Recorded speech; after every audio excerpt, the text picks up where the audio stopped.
Now that we have a good understanding of how loops work, let's take a look at nesting the for loop.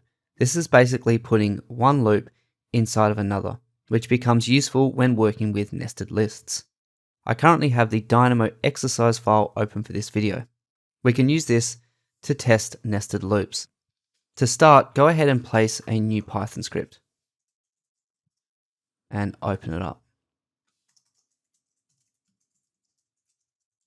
To understand how nested loops work, let's create our own nested list. Start by creating a list of numbers by using the range method and the variable LST. Let's create 10 numbers. Then let's create an empty list name output, which we can later append items to. Next, let's create a for loop, as we've done in previous videos, using the variable x and the range of numbers LST. Within this loop, let's create a point using x for the x parameter.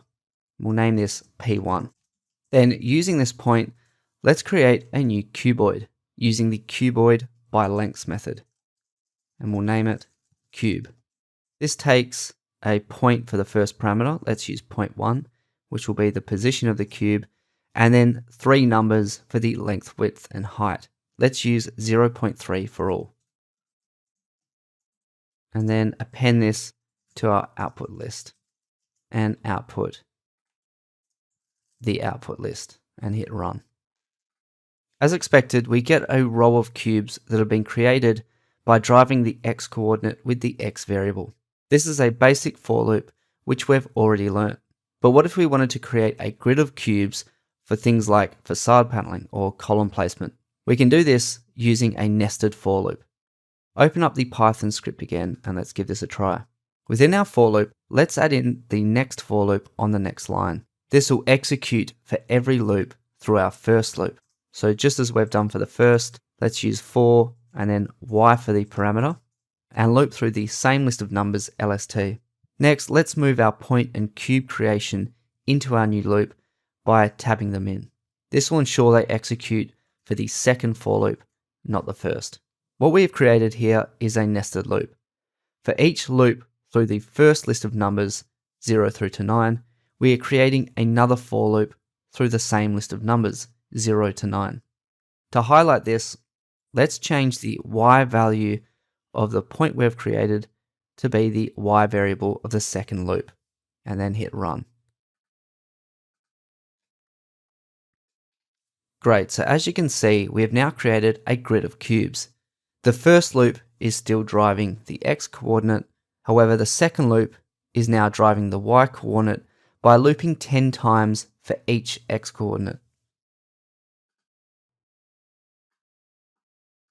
By clicking through the list output from our Python script, we can see all the cubes in the y-axis are created first, as this is our second for loop.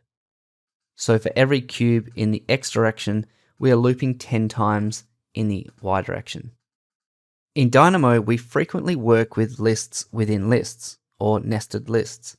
We can access these using nested loops. Let's turn the preview of the Python script off and have a look at these nodes that are on the graph. Turn the preview of the geometry.explode node on. You can see what we have here is a series of exploded rectangles. This has resulted in a list of curves being nested within 10 lists, each of the lists containing 4 curves. Let's use Python to access these nested lists of curves and extract the curve start points. So go ahead and input this list into the input 0 of our Python script, and then open it up. To start, let's retrieve this input list by assigning input 0 to the curves variable. Next, let's clear our output list so we can reuse it to append the start points of the curves to. Now let's create a for loop to loop through each of the lists containing the 4 curves. Let's use curve list as the variable in curves. To keep the list structure of the input list, we need to create another temporary list within the first for loop. We can use this to append the points to and then append that list to the output list. So on the first line of the for loop, let's create a temporary list called temp_lst. As we are creating this within the for loop, it is not a global variable, but a local variable for the for loop, meaning it won't exist outside of the loop. To get the start point of each curve, let's create a nested loop to loop through each curve in the list of 4 curves. For this, we'll use the variable curve and we'll loop through curve list. For each curve, let's simply append the start point to the temp list. We can do this by accessing the start point property. Once the loop finishes, we can append the temp list to our output list. After each loop over the list of curves, the temp list will reset and the loop will move on to the next list of curves. So let's run this and see what we get. Go ahead and turn the Python script preview on. Great, so you can see that we've created all of the points of the nested curve lists and we've kept the list structure.